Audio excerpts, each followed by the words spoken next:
200 साल से इस हवेली में रम्या बाई का खौफ, आती घुंघरुओं की आवाज़ आज तक रहस्य बना हुआ है कि आखिर वो कौन है और ये आवाज़ें कौन कर रहा है। कई खौफनाक हवेली के किस्से अब तक आपने सुने होंगे, मगर ऐसी कोई हवेली नहीं थी जहाँ कोई रहता हो। इसीलिए दास्तां कितनी सच है और कितनी झूठ, ये शक हमेशा बना रहता है। मगर आज जिस हवेली की कहानी हम आपको बता रहे हैं, वहाँ पर एक परिवार रहता है और साथ में रहती है रम्या, जिसे मरे को 200 साल हो गए हैं। जी हाँ, 200 साल हो चुके हैं मरे को। अगर वक्त के पन्नों का हिसाब लगाया जाए तो दास्तां करीबन 200 साल पुरानी है। उत्तर प्रदेश में एटा के पास एक हवेली है। वीरान नहीं, बाकायदा आबाद है, एक परिवार के लोगों से मगर तबाह है, एक रूह से। जी हाँ, हम हवेली में जिंदगी और मौत के साथ रहते हैं। अगर दास्तां के मद्देनज़र फैसला किया जाए तो यहाँ मौत पर जिंदगी बहुत भारी पड़ी। एक रम्या अब तक कई लोगों की जान ले चुकी है। वो रम्या एक टाइफड थी जिसका कभी जलवा हुआ करता था, मगर दो भाइयों ने उस पर अपना दावा ठोक दिया।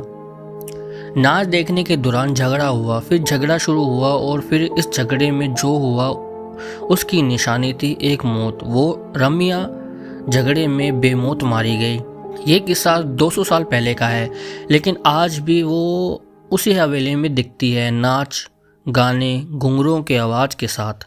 हवेली में लोग रहते हैं, मगर खौफ के बीच कई असमय मौत हो चुकी है। कहानी की शुरुआत होती है एक दिन से। उस दिन सूरज को आखिरी सलाम पेश कर रहा था। शाम घिर गई थी भी एटा के चमकरी गांव की। इस हवेली के अचानक एक चीख गूंजती है। आवाज़ किसी लड़की की थी। कहती है, मुझे हवेली से मत निकालो, ये मेरा घर है, वरना मैं तुम सबको बर्बाद कर दूंगी। कोई भी समझे इससे पहले और चीख गूंजती है, मगर इस बार चीख में मौत की तकलीफ भी घुली हुई थी। पानी पानी कराते की आवाज़ के साथ कोई लड़की पानी मांगती है। ये काव्य कहीं और होता है तो शायद कोई ना कोई तो मदद के लिए आ भी जाता, मगर इस गांव में हर कोई डर के सहमा हुआ है, क्योंकि पिछले कई दशकों से ऐसी चीखें इस हवेली से निकलती रही हैं और लोग कांपते हुए सुबह का इंतज़ार करते हैं। रात को कोई भी उस हवेली के पास तक नहीं जाता।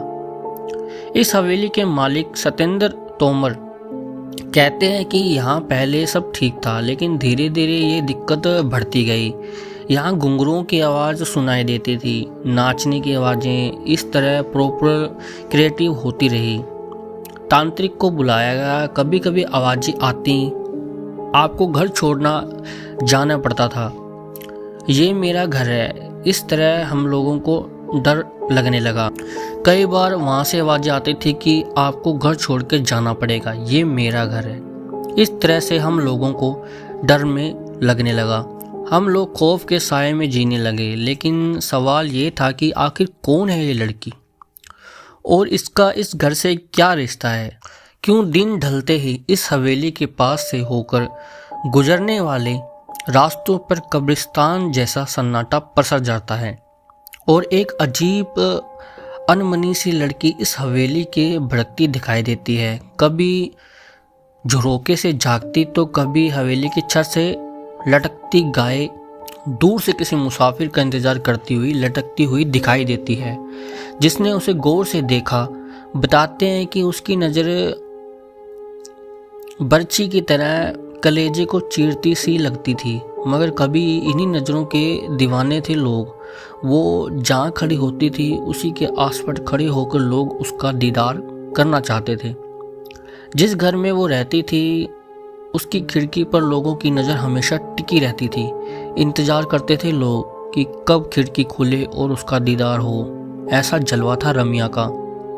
इस हवेली के आसपास रहने वाले बुजुर्ग बताते हैं कि इस हवेली में एक खूबसूरत सी लड़की निकलती थी, जिसे वो जब पकड़ने की कोशिश करती तो वो बिल्ली बन जाती थी। आज इस कोठी में जिंदगी और मौत दोनों का बसेरा है। दूसरी हवेली की तरह ये खाली नहीं है। यहाँ गुजरे दौर की ताफिया रम्या की रूह भी रहती है और इस कोठी की मालकिन भी है, मगर मौत के साए में लगातार सांस लेती इस जिंदगी पर क्या गुजरती है, ये बताने के लिए कई लोगों की मौत होना। मगर मौत के साए में लगातार सांस लेती है इन जिंदगियों पर क्या गुजरती है, ये बताने के लिए काफ़ी है कई लोगों की मौत होना। क्योंकि इस हवेली के अब तक कई अपनों को खो दिया है। हद तो यह है कि इस हवेली के बच्चे भी शैतानी करने या मतलब खेलने खूलने से 1000 बार सोचते हैं कि हमसे कोई भूल ना हो जाए। इस हवेली में आज जितनी भी जिंदगियां बाकी बची हैं, उनके चेहरे पर जिंदगी का कोई नामो निशान नजर नहीं आता। एक खूबसूरत मगर खौफनाक चेहरा उन्हें लगातार नजर आता है, एक घूरता हुआ, शायद ये पूछता हुआ कि इतने लोगों की मौत के बाद भी क्या हिम्मत बाकी है यहाँ रहने की। मगर रम्या आखिर क्यों इंतकाम की आग में झुलस रही है? क्यों उसे मासूम बच्चों पर भी तरस नहीं आता? क्या हुआ था उसके साथ?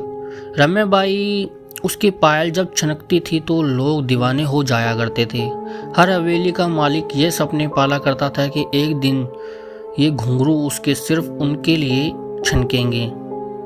बात करीबन 200 साल पुरानी है, जब रम्या बाई इस हवेली में मुजरा किया करती थी। रम्या के दीवाने की फहरिस्त में इस इलाके के 2 सगे भाई का नाम भी शुमार था, जो तकरीबन हर शाम उसके पास गुजारते थे। मगर रम्या का उस बला का नाम था जिसकी खूबसूरती और हुनर के आगे क्या रिश्ते और क्या नाते पल भर में बिखर जाते थे। और यही हुआ उन दोनों भाइयों के साथ। रम्या को लेकर दोनों इस कदर जबरदस्ती झगड़ा हुआ, दूसरे की जान के दुश्मन वो बन गए थे। और जब रम्या ने बेकाबू हालात काबू करने के लिए कोशिश की तो गुस्से से लहराता एक खंजर रम्या के ही शरीर में उतर गया। दरअसल ये कहा जाता है कि दोनों भाई लड़ाई में रम्या को बीच बचाव करने आ गई थी। वो चाहती थी कि दोनों में खून खराबा ना हो, लेकिन हुआ उसके उल्ट ही। खून तो हुआ, लेकिन उन दोनों भाइयों में से नहीं बल्कि रम्या का, जिसका कोई भी कसूर नहीं था। मगर कोई कसूर था तो उसकी खूबसूरती कसूर था, तो उसकी दीवानगी और कसूर था, और उसकी मचकाती कमर और बलखाती चाल का, जिस पर वहाँ से 7 कोस दूर तक वाले भी खींचे चले आते थे। लेकिन आज उसी खूबसूरती पर 2 भाई ऐसे टूटे कि आपस में ही भिड़ गए और मंजर रम्या के सीने में घुस गया। वो खंजर बहुत गहरा जख्म छोड़ गया। जिंदगी की सांसें उसकी टुकड़ी हुई पायल के घुंघरू की तरह बिगड़ती हुई नजर आ रही थी। और फिर रम्या के साथ ही नाच गाना, मस्ती, ठिठोले, सब कुछ खत्म हो गया उसकी मौत के साथ ही। और ये मौत इस हवेली पर बहुत भारी पड़ी। वक्त बीतता गया, मगर उसकी यादें कभी धुंधली नहीं पड़ी, ना ही पड़ेगी, क्योंकि रम्या ने इस हवेली को छोड़ा ही नहीं था। वो आज भी लोगों को नजर आती है, मगर गाती गुनगुनाती नहीं, बदहासा घूमती हुई, याद करती हुई उन सुनहरे दिनों को जब एक महफिल उड़ती थी, दूसरी सजाने के बेताब लोग वहां पहुंचा करते थे। फर्क सिर्फ इतना है, 2 साल पहले इस कोठरी से निकला हर एक कदम मस्ती से झूमा करता था, लेकिन आज लाशों से झूंझ रहा है। इस बारे में हवेली के मालिक सत्येंद्र तोमर बताते हैं कि मेरी माँ को एक दिन साया दिखाई दिया था, उसके बाद उनकी मौत हो गई। इस तरह रम्या का प्रकोप हमारी हवेली पर हमेशा खौफनाक साए की तरह पड़ता गया। एक एक कर मेरे 3 बच्चे, फिर मेरी पत्नी की भी जान जा चुकी है। हालांकि अब इस हवेली को बचाने की जिम्मेवारी सत्येंद्र पर है।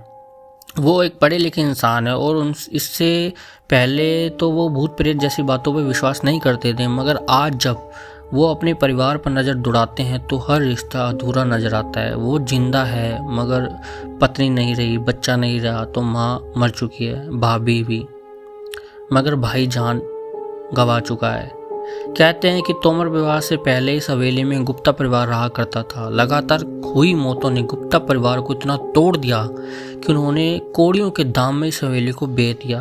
खरीदा तोमर परिवार ने और खरीदते ही बच्चे बूढ़े जवान एक एक करके सारे 8 लोग मौत के मुंह में समा गए। फिर सहार लिया। पूजा पाठ का नतीजा इस बार उसकी जान गई जिसने पूजा करवाई थी। तो ये थी आज की हमारी ये 200 साल पुरानी हवेली की दास्तां। कमेंट करके ज़रूर बताइएगा। Thank you so much.